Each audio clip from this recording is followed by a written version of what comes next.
ಹಾಲು ಹಾಕಿಬಿಟ್ನಾ ನಾನು ಅಲ್ಲ ಹಾಕ್ತಾನೆ ಅಂತ ವೆಯ್ಟ್ ಮಾಡ್ತಾಯಿದ್ದೀನಿ ಹೆಲ್ಮೆಟ್. ನನ್ನ ಮಗ ಆ ಕಡೆಯಿಂದ ಕೊಡ್ತಾನೆ ಹೆಲ್ಮೆಟ್ ಅಂತ ವೆಯ್ಟ್ ಮಾಡ್ತಾಯಿದ್ರೆ ಇವ್ರಿಗೆ ಇಲ್ಲಿಂದ ಕ್ಯಾಚ್ ಕೊಟ್ಟು ದೇವಸ್ಥಾನಕ್ಕೆ ಹೊರಟಿದ್ದೀವಿ. ಇವತ್ತು ಸದ್ಯಕ್ಕೆ ಪುಣ್ಯಕ್ಕೆ ಮಳೆ ಇಲ್ಲ. 3 ವಾರ ಕಂಟಿನ್ಯೂಸ್ ಮಳೆ, 4ನೇ ವಾರ ಮಳೆ ಇಲ್ಲ, ಮೋಡನೂ ಇಲ್ಲ. ಮಳೆ ಬರೋ ಥರ ಮೋಡನೂ ಹೋಗ್ಬಿಟ್ಟು ದೇವ್ರ ಪೂಜೆ ಮಾಡ್ಕೊಂಡು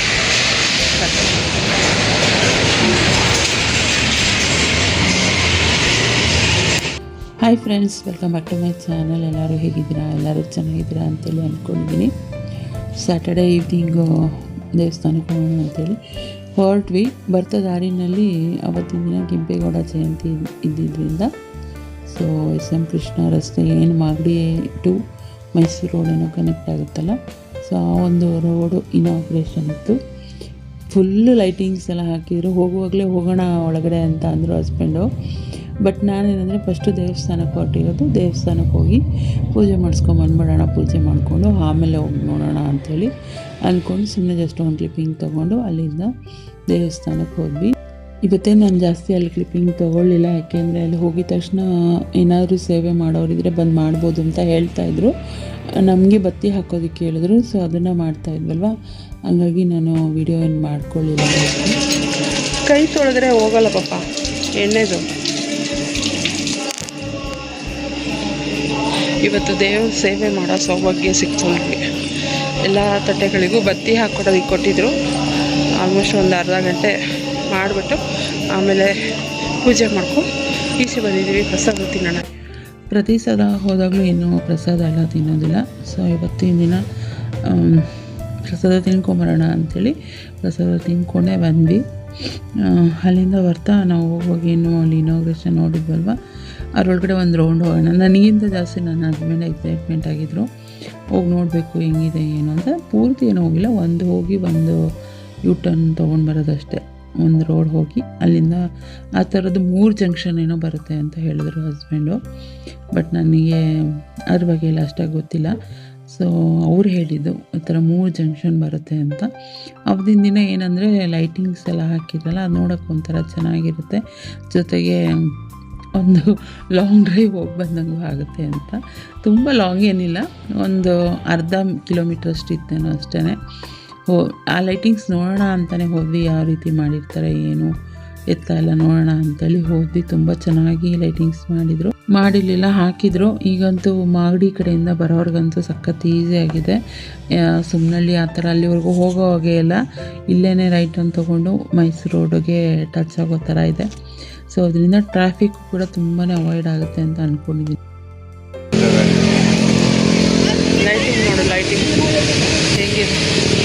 ಇವತ್ತು ಮಾಜಿ ಮುಖ್ಯಮಂತ್ರಿ SM ಕೃಷ್ಣ ರಸ್ತೆ ನೈಸ್ ರೋಡ್ ಓಪನಿಂಗ ಏನೋ ಅಂತ ಗೊತ್ತಿಲ್ಲ. ಹೋಗ್ತಾ ಇದ್ದೀವಿ, ಸುಮ್ಮನೆ ಲೈಟಿಂಗ್ಸ್ ಹಾಕಿದ್ರಲ್ಲ ಹಾಗೆ ನೋಡ್ಕೊಂಬರೋಣ ಅಂತ ಹೋದ್ವಿ.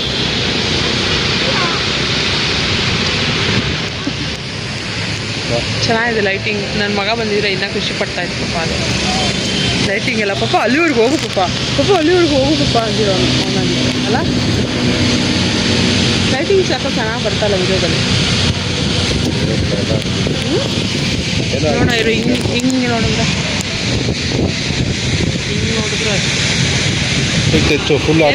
ಯಾವುದು ಯಾವ ದೇವಸ್ಥಾನ? ವೀರಭದ್ರ ಸ್ವಾಮಿ ದೇವಸ್ಥಾನಕ್ಕ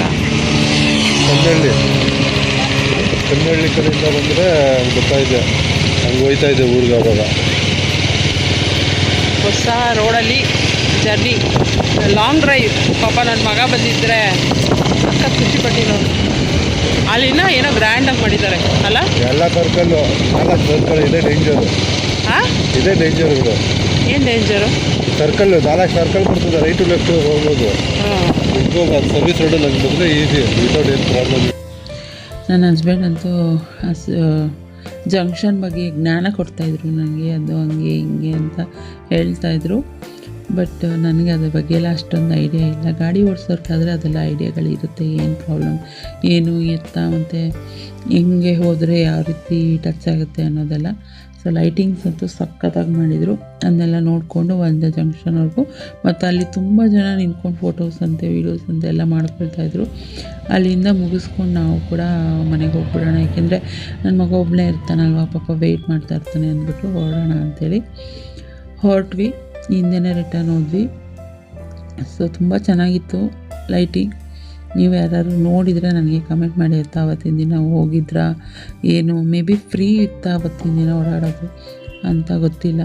ಇನ್ನು ಮುಂದೆ ಅಂತೂ ಮೈಸೂರು ಟು ಮಾಗಡಿ ಹೋಗೋರು ಸಖತ್ ಈಸಿ ಆಗುತ್ತೆ ಅಂತ ಅಂದ್ಕೊಂಡಿದ್ದೀನಿ. ಆ ಕಡೆ ರಾಮನಗರ ಕಡೆನೂ ಹೋಗ್ಬೋದು, ಬಟ್ ಹಿಂಗೆ ಬೆಂಗಳೂರು ಕಡೆ ಏನಾದ್ರು ಕೆಲಸ ಇದ್ದರೆ ಆ ಥರನೂ ಹೆಲ್ಪ್ ಆಗ್ಬೋದು ಅಂತ ಅಂದ್ಕೊಂಡಿದ್ದೀನಿ. ಸೊ ಯಾವ ಥರ ಹೆಲ್ಪ್ ಆಗುತ್ತೆ ಅಂತ ನಿಮಗೇನಾದ್ರು ಗೊತ್ತಿದ್ರೆ ನನಗೆ ಕಮೆಂಟ್ ಮಾಡಿ. ಅಲ್ಲಿಂದ ಹಾಗೆ ಬರ್ತಾ ರಾಯಲ್ ಮಾರ್ಟ್ ಕೂಡ ಹೋಗಿದ್ವಿ. ರಾಯಲ್ ಮಾರ್ಟ್ಗೆ ಹೋಗಿ ಸ್ವಲ್ಪ ಒಂದಷ್ಟು ರೇಷನ್ ತೊಗೋಬೇಕಾಗಿತ್ತು, ಅದೆಲ್ಲ ತೊಗೊಂಡು ನೆಕ್ಸ್ಟ್ ಡೇ ಮಾರ್ನಿಂಗ್ ನಾನು ಬ್ಲಾಗ್ನ ಕಂಟಿನ್ಯೂ ಮಾಡ್ತಾಯಿದ್ದೀನಿ. ಆವತ್ತಿನ ದಿನ ನಮ್ಮ ರೋಡಲ್ಲಿ ಇಡೀ ಹಬ್ಬ.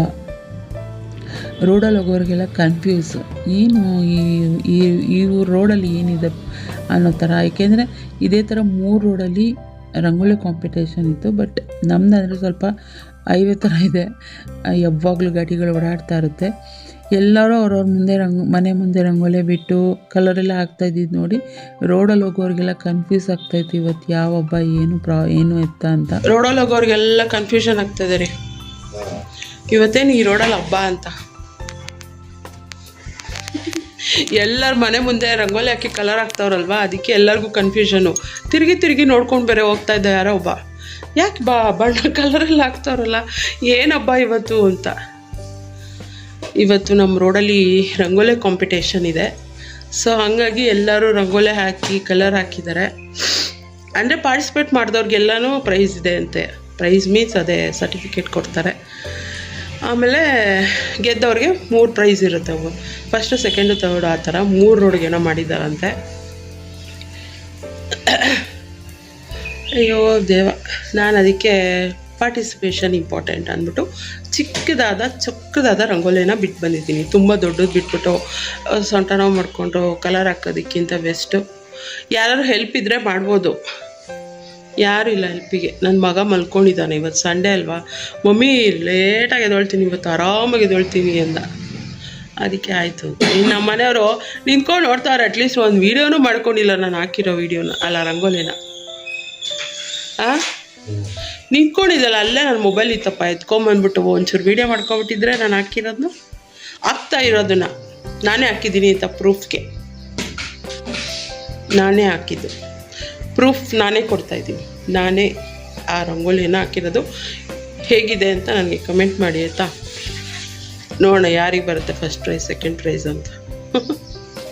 3 ರೋಡಲ್ಲಿ ಇರೋದು ಪಾಪ, ಅಲ್ಲಿ ಹೆಂಗೂ ಹಾಕಿರ್ತಾರೆ. ಇನ್ನು ಆ ಕಡೆ ರೋಡಲ್ಲಿ ನೀಟಾಗಿ ಹಾಕ್ಬೋದಲ್ವ ರೀ, ಪಕ್ಕದ ರೋಡಲ್ಲಿ ಚೆನ್ನಾಗಿ ಹಾಕ್ಬೋದು ರಂಗೋಲಿನ. ಯಾಕೆಂದರೆ ಅಲ್ಲಿ ಗಾಡಿಗಳೆಲ್ಲ ಯಾವುದೂ ಓಡಾಡೋದಿಲ್ಲ, ಸೈಲೆಂಟ್ ರೋಡು, ಹಂಗಾಗಿ ಅಲ್ಲಿ ಹಾಕ್ಬೋದು. ಇಲ್ಲಿ ನಮ್ಮದು ಮೇನ್ ರೋಡ್ ಇರೋದ್ರಿಂದ ನಮ್ಮದು ಆ್ಯಕ್ಚುಲಿ ನಮ್ಮ ಮನೆ ಮುಂದೆ ಹಾಕ್ಬೋದು ಹೇಳಿದ್ರೆ, ಬಟ್ ಏನಂದರೆ ನನಗೆ ದೊಡ್ಡ ರಂಗೋಲಿ ಹಾಕಿ ಕಲರ್ ಹಾಕ್ಕೊಂಡು ಆಲ್ರೆಡಿ 8:30 ಆಗಿಬಿಟ್ಟಿತ್ತು.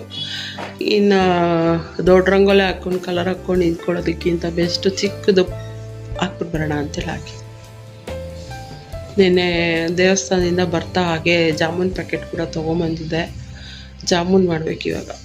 ಜಾಮೂನ್ ಮಾಡಿ ತಿಂಡಿಗೆ ಏನು ಮಾಡಲಿ ರೀ? ಬಿಸಿಬೇಳೆ ಬಾತ್ ಮಾಡಿಬಿಡ್ಲಾ? ಸೊ ಫೈನಲಿ ಬಿಸಿಬೇಳೆ ಬಾತ್ ಮಾಡೋದು ಅಂತೇಳಿ ಫೈನಲೈಸ್ ಆಗಿದೆ. ಕಾಫಿ ಮಾಡ್ಕೊಂಡು ಕೊಟ್ಬಿಡ್ತೀನಿ ಫಸ್ಟ್, ಒಂದು ಕುಡಿದ್ಬಿಟ್ಟು ಆಮೇಲೆ ಬಿಸಿಬೇಳೆ ಬಾತನ್ನು ಮಾಡಿ ಮನೆ ಕೆಲಸವನ್ನು ಮುಗಿಸಿ, ಇನ್ನೇ ನನ್ನ ಮಗ ಎದ್ಬಿಟ್ಟು ಮೆಟ್ಲು ಒರೆಸ್ಕೊಡ್ತಾನೆ, ಮನೆ ಒರೆಸ್ಕೊಡ್ತಾನೆ. ನಂದು 1-2 ಪಾತ್ರೆ ಇದೆ, ಅದನ್ನು ತೊಳೆದಾಕ್ಬಿಟ್ಟು ತಿಂಡಿ ಮಾಡಿಬಿಟ್ಟು ಸ್ನಾನ ಮಾಡ್ಕೊಂಡು ಬಂದು ದೇವ್ರ ಪೂಜೆ ಮಾಡಿಬಿಡ್ತೀನಿ ಅಷ್ಟೇ. ದೇವ್ರ ಪೂಜೆನೂ ಅಷ್ಟೇ ನೆನ್ನೆನೇ ಹೂವು ಎಲ್ಲ ಮುಡಿಸಿ ನಾನು ಪೂಜೆ ಮಾಡಿದೆ ಈವ್ನಿಂಗು. ಇದಕ್ಕೆ ದೇವಸ್ಥಾನಕ್ಕೆ ಹೋಗೋ ಮುಂಚೆ. ಇವಾಗ ಹೂವು ಎಲ್ಲ ಏನು ಚೇಂಜ್ ಮಾಡೋಲ್ಲ, ಹಾಗೆ ದೇವ್ರಿಗೆ ದೀಪ ಹಚ್ಬಿಟ್ಟು ಜಾಮೂನ್ ಮಾಡಬೇಕು ಫಸ್ಟ್. ಜಾಮೂನ್ ಮಾಡಿ ಇಟ್ಬಿಟ್ರೆ ಅದು ಸ್ವಲ್ಪ ತಣ್ಣಗಾಗುತ್ತೆ. ನಾವು ಮಧ್ಯಾಹ್ನ ಮೇಲೆ ಅತ್ತೆ ಮಾವ ಮನೆಗೆ ಹೋಗೋ ಪ್ಲ್ಯಾನ್ ಇದೆ. ಇವತ್ತು ನಮ್ಮ ಅತ್ತಿಗೆ ಮಗನ ಬರ್ಡೇ ಇದೆ. ಸೊ ಹೆಂಗೂ ಹೋಗ್ತಾ ಇದ್ದೀನಲ್ಲ, ಮೊನ್ನೆ ನಮ್ಮ ಭಾವನ ಮಗನ ಬರ್ಡೇ ಆಯಿತು, ನಮ್ಮ ಅತ್ತಿಗೆ ಮಗನ ಬರ್ಡೇ ಆಯಿತು. ಹಂಗಾಗಿ ನನ್ನ ಬರ್ತಡೇ ಆಯಿತು, ಏನು ತೊಗೊಂಡೋಗಿರ್ಲಿಲ್ವಲ್ಲ. ಸೊ ಇವಾಗ ಹೋಗ್ತಾ ಜಾಮೂನ್ ತೊಗೊಂಡು ಹೋದ್ರೆ ಅಲ್ಲೆಲ್ಲ ಮಕ್ಳುಗಳು ಇರ್ತಾರೆ, ಖುಷಿಯಾಗಿ ತಿಂತಾರೆ ಅಂದ್ಬಿಟ್ಟು ಜಾಮೂನ್ ಪ್ಯಾಕೆಟ್ ನೆನ್ನೆ ತೊಗೊಂಡು ಬಂದಿದ್ದು. ಸೊ ಇವಾಗ ಜಾಮೂನ್ ಮಾಡಿಕೊಂಡು ಇದೇ ಬಿಸಿಬೇಳೆ ಬಾತ್ ಮಾಡಿದ್ರೆ ಮಧ್ಯಾಹ್ನಕ್ಕೂ ಅಡುಗೆ ಮಾಡೋ ಅಂಥ ಟೆನ್ಷನ್ ಇರಲ್ಲ, ಯಾಕೆಂದರೆ ಮಧ್ಯಾಹ್ನನೂ ಬಿಸಿಬೇಳೆ ಬಾತೇ ಆಗಿಬಿಡುತ್ತೆ. ಇನ್ನು ಸಂಜೆ ಅಲ್ಲಿ ಹೋಗಿರ್ತೀವಿ, ಕುರುಬಳ್ಳಿಗೆ ಹೋಗ್ತೀವಿ. ಆ ಥರ ಪ್ಲ್ಯಾನ್ ಮಾಡ್ಕೊಂಡಿದ್ದೀನಿ. ನಾನ್ ವೆಜ್ ಮಾಡಬೇಕು ಅಂದ್ಕೊಂಡೆ, ಬಟ್ ಅಲ್ಲಿ ಹೋಗ್ತೀವಲ್ಲ ಅಂಥೇಳಿ ಪ್ಲ್ಯಾನ್ ಕ್ಯಾನ್ಸಲ್ ಆಯಿತು. ಇವತ್ತು ಬಂದುಬಿಟ್ಟು ಲಾಸ್ಟ್ ವೀಕ್ ನಾವೇನು ಎಂಗೇಜ್ಮೆಂಟಿಗೆ ಹೋಗಿದ್ವಲ್ಲ, ಇವತ್ತು ಬಂದು ಗಂಡಿನ ಮನೆಯಲ್ಲಿ ದೀಪಶಾಸ್ತ್ರ ಇದೆ. ಸೊ ಕರೆದಿದ್ರು, ಬಟ್ ನಮ್ಮ ಮಾವ ಮದುವೆಗೆ ಹೋಗೋಣ, ಹೆಂಗೋ ಎಂಗೇಜ್ಮೆಂಟಿಗೆಲ್ಲ ಫ್ಯಾಮಿಲಿಯವರೆಲ್ಲ ಹೋಗಿದ್ದೀವಲ್ವ, ಮದುವೆಗೆ ಹೋಗೋಣ ಅಂಥೇಳಿ ಹೇಳಿದ್ರೆ, ಹಂಗೇನಿಲ್ಲ ನಾವು 2 ವೀಲರಲ್ಲಿ ಹೋದ್ರೂ ಹೋಗ್ಬಿಡ್ಬೋದು. ಆದರೆ ನಾನೇ ಯಾಕೋ ಈಗ ಸಖತ್ತು ಇವಾಗ 3 ಜನನೂ ಕೋಲ್ಡ್ ಬಂದು ಫೀವರ್ ಬಂದು ಎದ್ದಿದ್ದೀವಿ, ಮತ್ತೆ ಟ್ರಾವೆಲಿಂಗ್ ಎಲ್ಲ ಮಾಡಿ ಮತ್ತೆ ಇದಾದರೆ ಅಂದ್ಬಿಟ್ಟು ನಾನೇ ಬೇಡ ಅಂಥೇಳಿ ಹೋಗೋಕ್ಕೆ ಇಂಟ್ರೆಸ್ಟ್ ಪಡಲಿಲ್ಲ. ನಮ್ಮತ್ತೆ ಮಾವನೇ ಹೋಗಿ ಬರ್ತಾರಲ್ವ, ಅವರೇ ಹೋಗಿ ಬರಲಿ. ಇನ್ನೇನು ದೀಪಶಾಸ್ತ್ರ, ಹುಡುಗಿ ಮನೆಯವ್ರು ಬಂದು ಹುಡುಗನ ಮನೆಯಲ್ಲಿ ದೀಪ ಹಚ್ಬಿಟ್ಟು ಊಟ ಮಾಡಿಕೊಂಡು ಹೋಗೋದು ಅವ್ರ ಮನೆಗೆ. ಫಸ್ಟು ದೀಪಶಾಸ್ತ್ರ ಎಂಗೇಜ್ಮೆಂಟ್ ಎರಡೂ ಒಟ್ಟಿಗೆ ಮಾಡಿಬಿಟ್ಟಿದ್ದಾರೆ. ಸೊ ಹಂಗಾಗಿ ಅವ್ರ ಮನೆಗೆ ಹೋಗಿದ್ವಿ. ಈಗ ಇವ್ರ ಮನೆಗೆ ಹೆಣ್ಣಿನ ಮನೆಯವ್ರು ಬರ್ತಾರೆ ಅಷ್ಟೆ. ಅದಾದಮೇಲೆ ಯಾವಾಗ ರೀ ಮದುವೆ? ನವಂಬರ್ ಅಂತ ಹೇಳ್ತಾ ಇದ್ರಲ್ಲ, ಕಾರ್ತಿಕದಲ್ಲಿ ಅನಿಸುತ್ತೆ ಮದುವೆ. ಇನ್ನೇನು ಶ್ರಾವಣದಲ್ಲಿ ಮಾಡಲ್ಲ, ಅದಿನ್ನು ಜ್ಯೇಷ್ಠ ಪುತ್ರಂಗೆ ಜ್ಯೇಷ್ಠದಲ್ಲಿ ಮಾಡಬಾರ್ದಂತೆ. ಅವ್ರ ದೊಡ್ಡ ಮಗ, ಅವರಿಂದ ಇನ್ನೂ 2 ಗಂಡು ಮಕ್ಕಳಿದ್ದಾರೆ. ಜ್ಯೇಷ್ಠ ಪುತ್ರಂಗೆ ಜ್ಯೇಷ್ಠದಲ್ಲಿ ಮಾಡಬಾರ್ದು ಅಂದ್ಬಿಟ್ಟು ಇವಾಗ ನವಂಬರ್ ಕಾರ್ತಿಕದಲ್ಲೇನೋ ಫಿಕ್ಸ್ ಆಗಿದೆ ಮದುವೆ ಆಗಿದೆ. ಗೊತ್ತಿಲ್ಲ ನನಗೆ ಇನ್ನೂ ಡೇಟ್ ಏನು ಅಂಥೇಳಿ ಗೊತ್ತಿಲ್ಲ. ಸೊ ಅದೊಂದು ಮದುವೆ ಇದೆ ಅಂತ ಮಾತ್ರ ಗೊತ್ತು ಅಷ್ಟೆ. ಅದು ಮತ್ತು ಅಷ್ಟೆ, ಅದೊಂದು ಮದುವೆ ಇದೆ ಕಾರ್ತಿಕದಲ್ಲಿ. ಸೊ ಹಾಗಾಗಿ ಇವತ್ತಿನ ಪ್ಲ್ಯಾನ್ ಕ್ಯಾನ್ಸಲ್ ಆಗಿ ನಾವು ಕುರುಬಳ್ಳಿಗೆ ಹೋಗೋ ಪ್ಲ್ಯಾನ್ ಮಾಡ್ಕೊಂಡಿದ್ದೀವಿ. ಸುಮ್ಮನೆ ಮನೇಲಿ ನನ್ನ ಮಗ ಅವ್ನಿಗಿಷ್ಟ, ಅಲ್ಲಿ ಎಲ್ಲ ಮಕ್ಕಳೆಲ್ಲ ಇರ್ತಾರಲ್ಲ, ಅಲ್ಲಿ ಹೋಗ್ಬೇಕು ಇರಬೇಕು ಅಂತೇಳಿ ಬೆಳಗ್ಗೆನೇ ಪ್ಲ್ಯಾನ್ ಮಾಡಿದ್ದ ಅವನು. ಬಟ್ ಅಲ್ಲಿರೋರೆಲ್ಲ ವಂಡರ್ಲಾಗಿ ಹೋಗ್ತಾ ಇದ್ದಾರೆ, ಇನ್ನು ಯಾರೂ ಇರೋದಿಲ್ಲ ಮಕ್ಕಳು, ಎಲ್ಲ ಮಕ್ಕಳು ವಂಡರ್ಲಾಗಿ ಹೋಗ್ತಾ ಇದ್ದಾರೆ ದೊಡ್ಡವರು. ನನ್ನ ಮಗ ಹೋಗಿ ಇನ್ನೇನು ಮಾಡ್ತಾನೆ, ಅದಕ್ಕೆ ಮಧ್ಯಾಹ್ನದವರೆಗೂ ಇಲ್ಲೇ ಟೈಮ್ ಸ್ಪೆಂಡ್ ಮಾಡಿ ಒಂದು ಈವ್ನಿಂಗ್ ಹಂಗೆ ಹೋದರೆ ಅವರು ಕೂಡ ಬರ್ತಾರೆ, ಅವ್ರನ್ನ ಮಾತಾಡಿಸ್ಕೊಂಡು ಬರ್ಬೋದು ಅಂತೇಳಿ ಪ್ಲ್ಯಾನ್ ಮಾಡ್ಕೊಂಡಿದ್ದೀವಿ. ಇವತ್ತು ನನ್ನ ಈ ಸಂಡೇ ರೊಟೀನ್ ಆಗಿರುತ್ತೆ. ಫಸ್ಟ್ ಹೋಗಿ ಕಾಫಿ ಮಾಡ್ಕೊಂಡು ಕೊಡ್ಬೋದು. ಇಲ್ಲಿ ಬಂದು ತೊಗೊಂಬಂದಿದ್ರು ನಮ್ಮ ಮನೆಯವರು ಡೈರಿಯಿಂದ. ನಂಗೆ ತುಂಬ ಇಷ್ಟ ಡೈರಿ ನೀಡೋ ಬಣ್ಣು, ಬಟ್ ನೆನ್ನೆ ತಿಂದಿರಲಿಲ್ಲ, ಮಂತ್ರಾಲಯಕ್ಕೆ ಹೋಗ್ಬೇಕಲ್ವ. ಸೊ ಹಂಗಾಗಿ ತಿಂದಿರಲಿಲ್ಲ. ನನ್ನ ಮಗ ಆಲ್ರೆಡಿ 2 ಬನ್ ಖಾಲಿ ಮಾಡಿಬಿಟ್ಟವನೇ. ಇವಾಗ ಕಾಫಿ ಮಾಡ್ಕೊಂಡು ಕೊಟ್ಬಿಟ್ಟು ನನಗೆ 2 ಬನ್ ತಿನ್ಬಿಡ್ತೀನಿ, ಇಲ್ಲಾಂದರೆ ಇವಾಗ ಒಂದು ತಿಂದ್ಬಿಟ್ಟು ಖಾಲಿ ಮಾಡಿಬಿಡ್ತಾನೆ. ಅವ್ರಿಗೊಂದು ನನಗೆ, ನನ್ನ ಮಗಂಗಿಲ್ಲ ಅಂತ ಹೇಳೋಕ್ಕಾಗುತ್ತಾ, ಅವನಿಗೆ ಕೊಡದೆ ನಾವು ತಿನ್ನೋಕ್ಕಾಗಲ್ಲ. ನಾನೊಂದು, ನನ್ನ ಮಗ ಒಂದು, ನಮ್ಮ ಮನೆಯವರೊಂದು, 3 ಜನ ಒಂದೊಂದು ತಿಂದ್ಬಿಡ್ತೀವಿ, ಕಾಫಿ ಮಾಡ್ಕೊಂಡು ಕುಡಿತೀವಿ ಅಷ್ಟೆ. ನಿನ್ನೆ ರಾಯಲ್ ಮಾರ್ಟಿಂದ ತಂದಿದ್ದು ಏಲಕ್ಕಿ ಖಾಲಿ ಆಗಿಬಿಟ್ಟಿತ್ತು.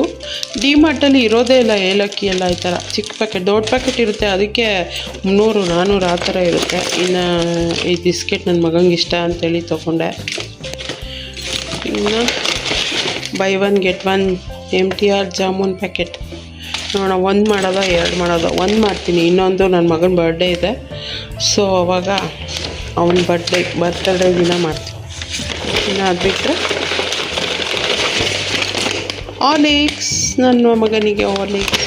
ಸಕ್ಕರೆ ಇತ್ತು, ನಮ್ಮ ಮನೆಯವರು ಇರಲಿ ತಗೋ ಅಂತೇಳಿ ತಗೋ ಅಷ್ಟೆ. ಇದಿಷ್ಟು ರಾಯಲ್ ಮಾರ್ಟಿಂದ ತೊಗೊಂಬಂದಿದ್ದು ನೆನ್ನೆ. ಅಲ್ಲಿಂದ ಬರ್ತಾ ಈ ಥರ ಕಡಲೆಪುರಿ ತರದೇ ಇದ್ದರೆ ನಮ್ಮ ಮನೆಯವರಿಗೆ ಸಮಾಧಾನನೇ ಆಗಲ್ಲ.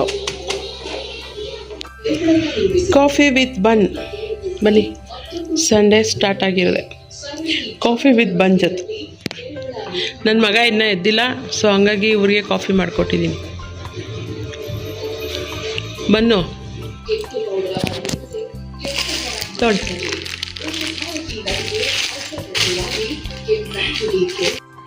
ಹಾಗೆ ನಮ್ಮ ರೋಡಲ್ಲಿ ಯಾರ್ಯಾರೆಲ್ಲ ರಂಗೋಲಿ ಹಾಕಿದ್ರಲ್ಲ ಅದೆಲ್ಲ ಒಂದು ಜಸ್ಟ್ ಗ್ಲಿಮ್ಸ್ ನನ್ನ ಜೊತೆ ಶೇರ್ ಮಾಡ್ಕೊಳ್ತಾ ಇದ್ದೀನಿ. ಸೊ ದೂರದ್ದೆಲ್ಲ ಫೋಕಸ್ ಮಾಡೋಕ್ಕೆ ಟ್ರೈ ಮಾಡಿದೆ, ಬಟ್ ಆಗಲಿಲ್ಲ. ಈ ಕಡೆ ಇದ್ದವ್ರು ಇನ್ನೂ ಕೂಡ ಬಿಡ್ತಾಯಿದ್ರು ರಂಗೋಲೆ. ಸ್ಟಾರ್ಟಿಂಗ್ 9 ಗಂಟೆ ಅಂತ ಹೇಳಿದ್ರು, ಆಮೇಲೆ ನೋಡಿದ್ರೆ 10-11 ಗಂಟೆ ಬರ್ತಾರೆ ಅಂತ. ಬಟ್ ಓಕೆ, ನಾನೇ ಅವ್ರಿಗೆ ಬಿಟ್ಟಿದ್ದೀನಿ ರಂಗೋಲಿ ಅಂತ ಹೇಳಿ ನಾನು ಅನ್ಕೋಬಿಡ್ತಾರೆ, ನಿನಗೆ ಕೊಟ್ಟಿಲ್ಲ ಬನ್ನು, ನಾನೊಬ್ಬಳೇ ತಿಳ್ಕೊಬಿಟ್ಟೆ ಅಂತ. ಅದಕ್ಕೆ ಪ್ರೂಫ್ ಬಂದು ಕೊಟ್ಟಿದ್ದೀನಿ with Horlicks How it is? How is it? How is it? How it is? ಗೊತ್ತಿಲ್ಲ. ತಿನ್ನು ಬೇಗ.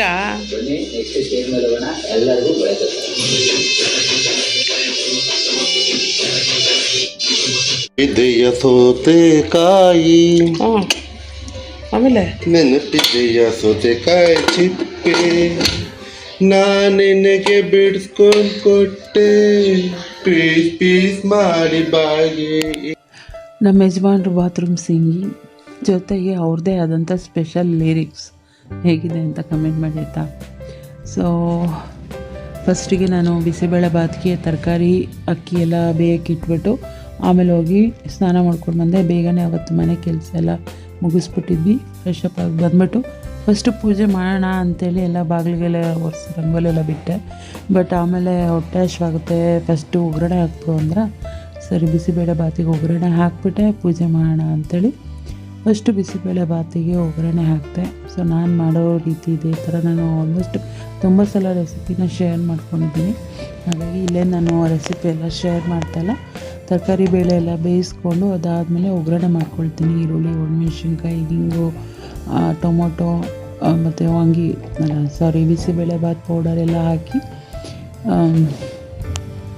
ಒಗ್ಗರಣೆ ಮಾಡಿಕೊಂಡು ಆಮೇಲೆ ಅದನ್ನು ಮಿಕ್ಸ್ ಮಾಡ್ಕೊಳ್ತೀನಿ ರೈಸ್ಗೆ. ಅದಕ್ಕೆ ರೈಸು ತರಕಾರಿ ಬೇಯಿಸಿಟ್ಕೊಂಡಿರ್ತೀನಲ್ಲ ಅದಕ್ಕೆ ಅದೇ ರೀತಿ ಮಾಡೋದು. ತಿಂಡಿ ತಿಂದ್ಬಿಟ್ಟು ಆಮೇಲೆ ಜಾಮೂನ್ ಮಾಡಿಬಿಡೋಣ ಅಂಥೇಳಿ ಮೊದಲಿಗೆ ಏಲಕ್ಕಿ ಪುಡಿನೆಲ್ಲ ರೆಡಿ ಮಾಡಿಕೊಂಡೆ. ಜಾಮೂನಿಗೆ ಕಳ್ಸೋಣ ಅಂತೇಳಿ ಬಂದಿದ್ದೀನಿ. ಫಸ್ಟಿಗೆ ಅದರಲ್ಲಿ ಏನೇನು ಅಂಟಿದಲ್ಲ ಅದನ್ನೆಲ್ಲ ಬಿಡಿಸಿ ಜೊತೆ ಹಾಗೆ ಪಾಕಕ್ಕೂ ಕೂಡ ಇಟ್ಟಿದ್ದೀನಿ. ಪಾಕ ಆಗಲಿ ಅಂಥೇಳಿ ಪಾಕ ಆಗೋದ್ರೊಳಗಡೆ ಜಾಮೂನ್ ಹಿಟ್ಟನ್ನು ಕಲಿಸ್ಕೊಳ್ಳೋಣ.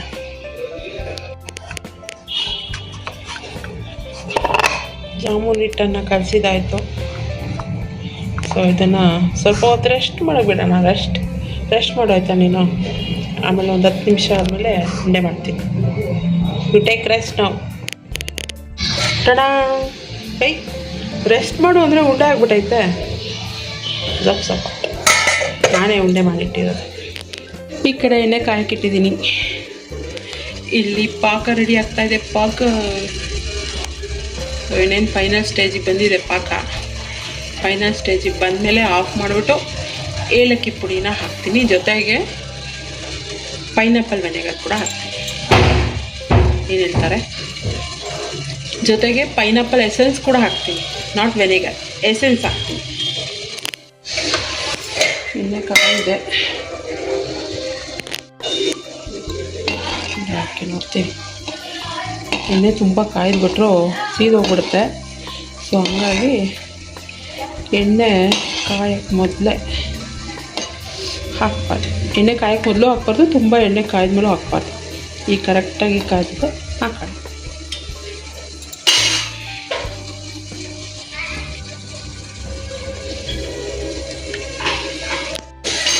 ಸೊ ನೋಡ್ಬೋದು ಎಣ್ಣೆ ಸ್ವಲ್ಪ ಉರಿ ಕಮ್ಮಿ ಆಯಿತು ಅಂತ ಇದು ಓಪನ್ ಆಗಿಬಿಟ್ಟಿದೆ.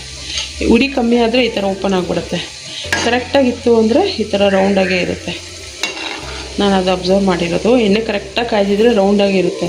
ಸ್ವಲ್ಪ ಉರಿ ಕಮ್ಮಿ ಆಯಿತು ಅಂದರೆ ನಾನು ಇದೆಲ್ಲ ಹಾಕೋ ಅಷ್ಟರಲ್ಲಿ ವಿಡಿಯೋ ಮಾಡಿಕೊಂಡು ಉರಿ ಕಮ್ಮಿ ಆಯಿತಾ ಇದು ನೋಡಿ ಒಂದು ಓಪನ್ ಆಗಿದೆ, ಇನ್ನೊಂದು ಯಾವುದೋ ಓಪನ್ ಆಗಿದೆ. ಈ ಥರ ಓಪನ್ ಆಗಿಬಿಡುತ್ತೆ ಕಮ್ಮಿ ಉರಿನೆಲ್ಲ ಹಾಕಿದಾಗ. ಸೊ ಉಂಡೆ ಬಿಟ್ಟ ಮೇಲೆ ಅಂದರೆ ಜಾಮೂನ್ ಉಂಡೆ ಹಾಕಿದ್ಮೇಲೆ ಉರಿನ ಕಮ್ಮಿ ಮಾಡಬೇಕು. ನಾನು ಇಲ್ಲಿ ವಿಡಿಯೋ ಮಾಡ್ಕೊಂಡು ಆಗ್ತಾಯಿದೆ ಅಂದ್ಬಿಟ್ಟು ಸ್ವಲ್ಪ ಉರಿ ಕಮ್ಮಿ ಮಾಡಿಬಿಟ್ನ ಅದೊಂದು ಹಿಂಗೆ ನೋಡಿ, ಇದೊಂದು ಹಿಂಗೆ ಆಗ್ಬಿಡ್ತು. ಹಂಗಾಗಬಾರ್ದು. ಪಾಕ ಕೂಡ ರೆಡಿಯಾಗಿದೆ. ಈಗ ಫ್ಲೇಮ್ನ ಆಫ್ ಮಾಡಿಬಿಟ್ಟು ಏಲಕ್ಕಿ ಪುಡಿನ ಹಾಕ್ತೀನಿ. ಇಷ್ಟೇ ಹಾಕ್ತಾ ಇರೋದು, ಜಾಸ್ತಿ ಹಾಕ್ತಾಯಿಲ್ಲ. ಯಾಕೆಂದರೆ ತುಂಬ ಏಲಕ್ಕಿ ಪುಡಿ, ಸ್ವಲ್ಪ ಸಕ್ಕರೆ ಹಾಕಿರೋದ್ರಿಂದ ಇಷ್ಟೇ ಏಲಕ್ಕಿ ಪುಡಿ ಫ್ಲೇವರ್ಗೆ ಹಾಕ್ತಾಯಿದ್ದೀನಿ. ಜೊತೆಗೆ ಸ್ವಲ್ಪ ಪೈನಾಪಲ್ ಎಸೆನ್ಸ್.